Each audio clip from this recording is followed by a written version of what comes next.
તો નમસ્તે વિદ્યાર્થી મિત્રો, ફરી એક વખત તમારા બધાનું હાર્દિક સ્વાગત છે જીપી ઓફિશિયલ યુટ્યુબ ચેનલ પર.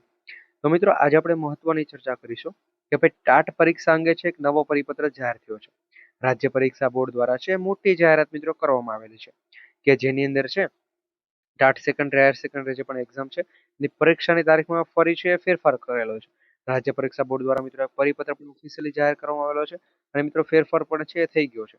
હવે આપણે આ રાજ્ય પરીક્ષા બોર્ડ દ્વારા શું નિર્ણય લેવામાં આવેલો છે ટાટ સેકન્ડરી હાયર સેકન્ડરી જે પણ એક્ઝામ છે એમાં મિત્રો કઈ તારીખમાં ફેરફાર કરાયેલો છે અને એની સાથે મિત્રો સેકન્ડ જે પણ સારા સમાચાર છે એ પહેલા અહીંયા જ તમને આપી દઉં છું.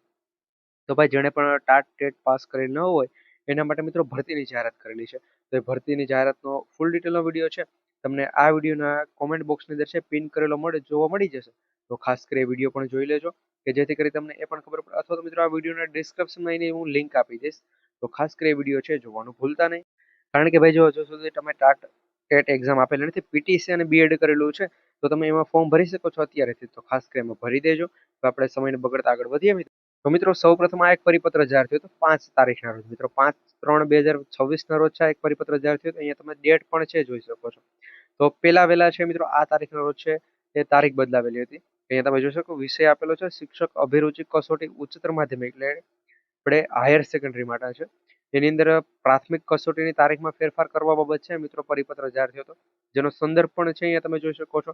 હવે 5/2 ના રોજ મિત્રો આ છે પરિપત્ર ઓફિશિયલી જાહેર કરવામાં આવેલો હતો 26 ના રોજ, અને એના પછી મિત્રો 5/3 ના રોજ છે તારીખ આની બદલાવેલી હતી. તમે જોઈ શકો છો જાહેરાત ક્રમાંક છે 5/3 ના રોજ. એના પછી પરિપત્રની અંદર શું માહિતી છે એની પહેલા અહીંયા થોડીક એક નાની એવી અપડેટ છે જે આપણે જોઈ લઈએ. રાજ્ય પરીક્ષા બોર્ડ દ્વારા છે આ મિત્રો જાહેરાત કરવામાં આવેલી છે ભાઈ શિક્ષક અભિરુચિ કસોટી એટલે ઉચ્ચતર માધ્યમિક 2024 નું આયોજન છે 29/3 ના રોજ મિત્રો કરવામાં આવેલું હતું. પરંતુ હવે મિત્રો 29/3 ના રોજ છે તમારી એક્ઝામ લેવાવાની નથી. આ વાત પણ ખાસ ધ્યાન રાખજો. અને મિત્રો નવી તારીખ પણ છે જાહેર કરેલી છે. એના પછી પણ મિત્રો ફરી નવી તારીખ જાહેર કરવામાં આવેલી છે, એ પણ અહીંયા તમે જોઈ શકો છો.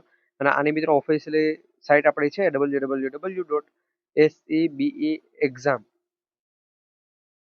એના ઉપર મિત્રો તમને છે આની બીજી વધુ માહિતી મળી રહેશે. તમે જોઈ શકો શિક્ષક અભિરુચિ કસોટી ઉચ્ચતર માધ્યમિક 2024ની પ્રથમ કસોટી છે 29/3 ના બદલે છે 12/4/2024 ના રોજ છે એ કરવામાં આવશે. હવે આનાથી મિત્રો ઘણા, એટલે જેટલા પણ મિત્રો ફોર્મ ભરેલું છે બધા મિત્રોનો ફાયદો છે. પેલા 29 તારીખ હતી, પછી 12 તારીખ, અને હવે મિત્રો તારીખ બદલાવે એટલે 12/4 ના રોજ. એટલે મિત્રો ઘણો બધો સમય છે તમને વાંચવા માટે મળી જાય છે. અને મિત્રો જો આમાં તમારું સિલેક્શન થાય, અથવા તો જો મિત્રો આમાં જે પણ સિલેક્શન નથી થતું અને જેણે પણ પીટીસી કરેલું છે અથવા તો જેણે બીએડ કરેલું છે, એ બધા મિત્રો માટે અત્યારે મિત્રો હાલમાં જ ભરતી શરૂ છે. તે ભરતીનો વિડીયો તમને ડિસ્ક્રિપ્શન બોક્સની અંદર મળી જશે. તો ખાસ કરી વિડીયો પણ જોઈ લેજો. વિડીયો પસંદ આવે તો વિડીયોને એક લાઇક કરજો, તમારા બધા મિત્રો સુધી છે એ વિડીયોને શેર કરજો. અને રાજ્ય પરીક્ષા બોર્ડ દ્વારા મિત્રો ઓફિશિયલી છે આ પરિપત્ર છે એ જાહેર કરવામાં આવેલો છે. વધુ માહિતી માટે છે તમે આ વેબસાઇટની મુલાકાત પણ લઈ શકો છો. અને મિત્રો પીડીએફ કોમેન્ટ કરજો તો ત્યાં પણ હું તમને પીડીએફ મોકલાવી દઈશ કે ભાઈ નવી જે પણ ભરતી છે ટેટ ટાટ પાસ વગર એના માટે મિત્રો શું શું કરવાનું રહેશે. ફોર્મ પણ મિત્રો એના ભરવાના શરૂ થઈ ગયા છે. તો જો હજુ સુધી તમે ફોર્મ નથી ભરેલું તો એમાં પણ ફોર્મ ભરી દેજો. અને આની પણ મિત્રો સારી એવી તૈયારી કરજો તો ભાઈ તમને સારા એવા માર્ક્સ આવશે તો આગળની જે પણ ભરતીઓ આવશે એમાં તમારો સૌથી પહેલા સિલેક્શન થશે.